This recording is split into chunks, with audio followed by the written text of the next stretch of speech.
Mesdames et messieurs, merci de nous rejoindre pour cette session d'information. Dans la province du Nord Kivu, 3 miliciens Maï-Maï du groupe Mazembe sont aux arrêts dans le territoire d'Irumu. Parmi ces miliciens figure la femme du commandant de ce mouvement Maï-Maï. Par ailleurs, dans cette même contrée, une ONG a apporté une assistance aux 19 personnes libérées des mains des ADF par les militaires FARDC. Roger Kakouleraï nous en dit plus dans ce reportage. D'après des sources militaires, ces présumés miliciens Maï-Maï ont été arrêtés lors des affrontements au village Mambelenga au sud des Commandes le week-end dernier. Parmi ces miliciens présumés figure la femme du commandant de ces mouvements Maï-Maï Mazembe. Celle-ci a été interceptée avec ses 2 enfants. Lors de leur présentation à la presse et aux structures de la société civile ce lundi, l'aide de ce Maï-Maï est passée aux aveux. Sonia Malangaï Dieudonné, secrétaire de la société civile de la chefferie de Wallace Vankoto, qui salue les efforts de l'armée congolaise lors de l'arrestation de ces présumés miliciens Maï-Maï, appelle la population du groupement Banda Vilemba à se désolidariser des ennemis de la paix. Pour nous, la société civile, nous félicitons d'abord l'effort de la FARDC parce que c'est ce que nous on est en train de demander surtout dans la chefferie de Wallace Vankoto, parce que dans la chefferie de Wallace Vankoto, il y a tant de complicité.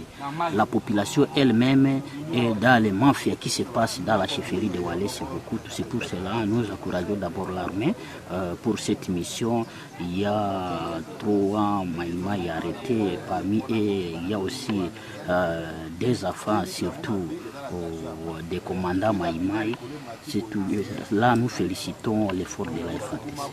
Ailleurs, dans la même contrée, l'ONG Convention pour le respect des droits humains CRDH antenne d'Irumu est allé assister les 19 otages libérés par l'armée la semaine dernière. Christophe Mouniandero, coordonnateur de cette structure de défense des droits de l'homme, explique les motivations de cet acte.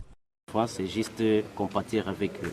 Vous savez que ce sont nos compatriotes et aussi quand on est pris en otage par ces rebelles ADF, souvent nous n'avons pas de l'espoir que réellement on devrait les voir.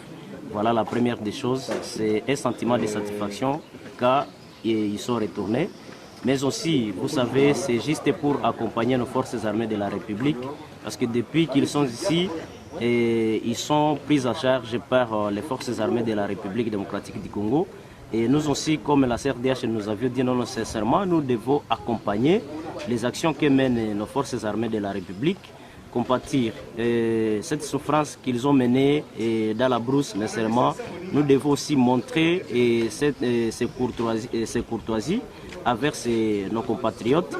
Notons que ces 2 cérémonies se sont déroulées à présence du commandant opérationnel Axe Luna Commanda, le colonel Jean-Paul Arama et d'autres curieux venus pour la cause.